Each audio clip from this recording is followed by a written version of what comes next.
Atëherë shikojmë pak algoritmin që ka të bëjë me zgjidhjen e dallorit. Jepen A dhe B, koeficientët, dhe të gjejmë dallorin dhe rastet e tij. Kam lexuar A, B, C, kam gjetur dallorin, që është B. Më pas e kam afishuar dallorin me trapez, tani nis me krahasimin. Nëse dallori është me masë 0, ai kam për të më gjetur dy rrënjët dhe të afishoj atë. Në të kundërt kam edhe të barabartin dhe kur është me vogël se 0.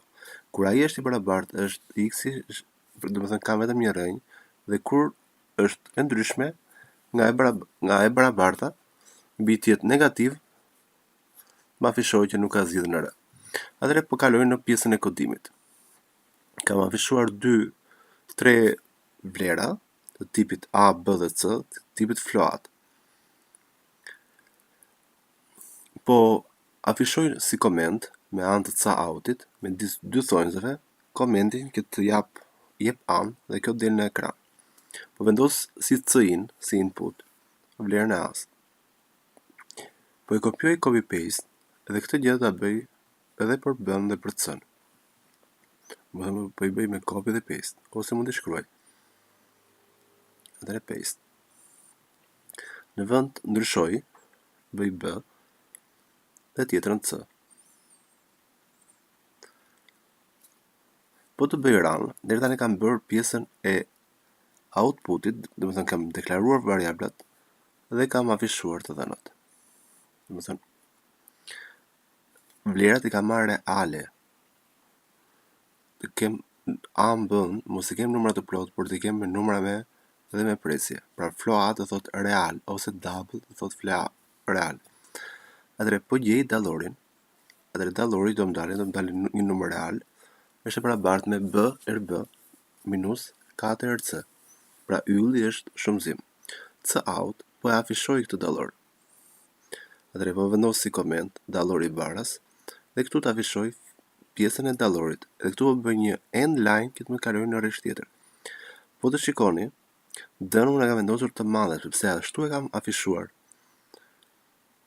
Okej?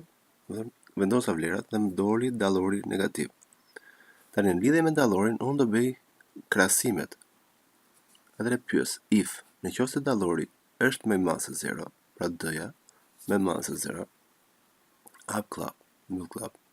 Dhe këtu po vendos klap në njërprushe, që këtu është dhe mbyllse, këtu është kur dallori është e vërtet, domethënë është me masë 0, else. Domethënë keni parasysh hapse dhe mbyllse. Pra, tek pjesa këtu jam kur ai është i vërtet. Në momentin që ai është i vërtet, do thotë që ka dy rrënjë. Atëherë float x-i, pra x-i është e barabartë me minus b minus sqrt. Sqrt në këtë rast është rrënja katrore. Atëherë keni parasysh që numri i klapave hapse është i barabartë me numrin e klapave mbyllse. Okej, të njëjtën gjë bëj copy paste dhe bëj për x2-shin. Vetëm ndryshimi është që nuk në vend të minusit është plus. Atëherë x2, po, dhe vendos plus. Po mendoj që i kam gjetur, më duhet që ti afishoj ato. Atëherë me anë të një cauti, vendos me dy thonjza, vendos një koment, x-i barës, mbyll thonjzën, dhe këtu të afishoj x-i, siç e ka vendosur x-in gjithmonë me të vogël. Po bëj end line. End line më shërben vetëm thjesht për të kaluar në rresht tjetër. Pra end line, ndl. Vendos x2-shin dhe përsëri end line. Domethënë kam mbaruar komplet në pjesën kur ai është true. Po të shikoni më nxjerr një tip errori. Sqrt-n thot nuk e njoh, nuk e ke deklaruar. Atëherë, po shkoj në pjesën e sipërme dhe po bëj include. Pra thuri include.